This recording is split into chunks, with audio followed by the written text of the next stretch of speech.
नमस्कार दोस्तों, मैं युद्धवीर सिंह एडवोकेट एक बार फिर लीगल एजुकेशन और लीगल अवेयरनेस पर आधारित वीडियो के साथ आपके अपने YDS लॉ यूट्यूब चैनल पर आज हम जानेंगे इस वीडियो के माध्यम से चेक बाउंस केस का पूरा सफर, नोटिस भेजने से लेकर कोर्ट के फैसले तक। चलिए शुरू करते हैं। जैसे ही चेक बाउंस हो, सबसे पहले बैंक से रिटर्न मेमो ले।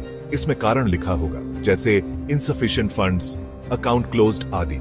इसके बाद सभी जरूरी रिकॉर्ड सुरक्षित रख लें।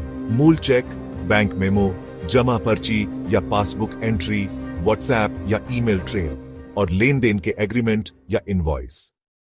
अब इस केस में लिमिटेशन एक्ट की मुख्य भूमिका है, जिसका ध्यान रखना बहुत जरूरी है। बाउंस की जानकारी मिलने से 30 दिन के भीतर नोटिस भेजना है।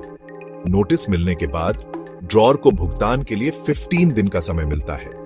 अगर भुगतान नहीं होता तो 15 दिन पूरे होने के बाद जो कॉज ऑफ एक्शन बनता है, उसके 1 महीने के भीतर कोर्ट में शिकायत दर्ज करनी होती है। लीगल नोटिस कैसे भेजें?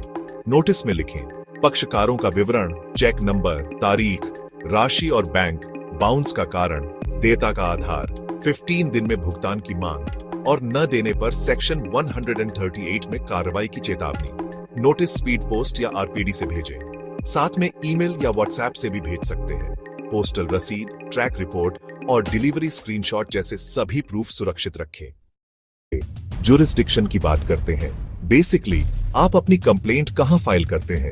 अगर आपने चेक अपने ही बैंक में कलेक्शन के लिए दिया था, तो जहां आपकी बैंक ब्रांच है वही कोर्ट अथॉरिटी में होगी। लेकिन अगर आपने चेक सीधे ड्रॉअर के बैंक में जमा किया था, मतलब जिस पर्सन ने चेक लिखा था, तो केस उस कोर्ट में जाएगा जहां वह बैंक ब्रांच है। यह बात एक्चुअली 2015 के अमेंडमेंट से क्लियर की गई थी, तो यह लॉ में सेक्शन 142(2) के तहत काफी क्लियर है। आगे, आपको अपनी कंप्लेंट फाइल करते समय कौन से डॉक्यूमेंट्स चाहिए? आपको अपनी कंप्लेंट या पिटिशन के साथ एक वेरिफिकेशन या एफिडेविट सबमिट करना होगा। बाद में आप सेक्शन 145 के अनुसार एक एफिडेविट के माध्यम से एविडेंस देंगे।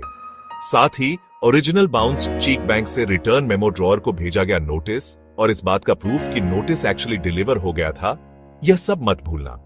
अगर ट्रांजैक्शन के बारे में कोई अग्रीमेंट, इनवॉइस या पेपर वर्क था, तो उन्हें भी ऐड कर दें। आपको विटनेसेस की एक लिस्ट, अगर आप लॉयर हायर कर रहे हैं, तो वकालतनामा और ऑफ कोर्स जरूरी कोर्ट या प्रोसेस फीस भी चाहिए होंगी। अब मैं आपको कोर्ट प्रोसेस खुद इन अ नटशेल बताता हूं। सबसे पहले कोर्ट कॉग्निजेंस लेता है और समन्स जारी करता है। अक्यूज्ड को अपीयर होना पड़ता है और उसे बेल मिल सकती है।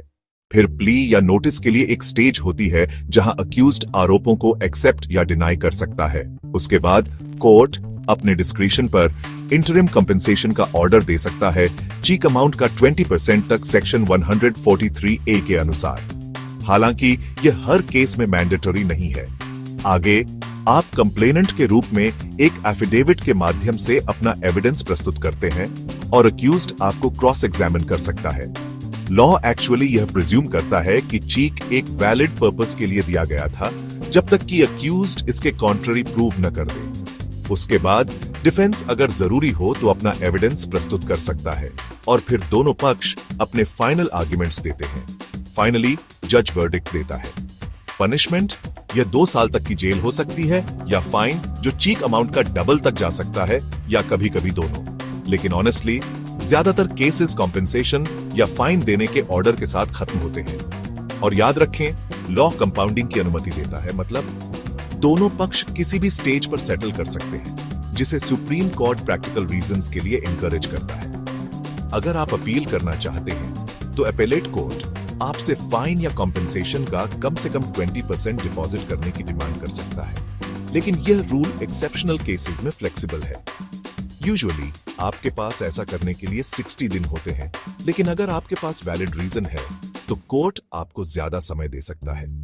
तो यह पूरी प्रोसेस है, स्टेप बाय स्टेप। अब आपको पता है कि अगर आपको कभी चेक बाउंस केस का सामना करना पड़े तो क्या एक्सपेक्ट करना है।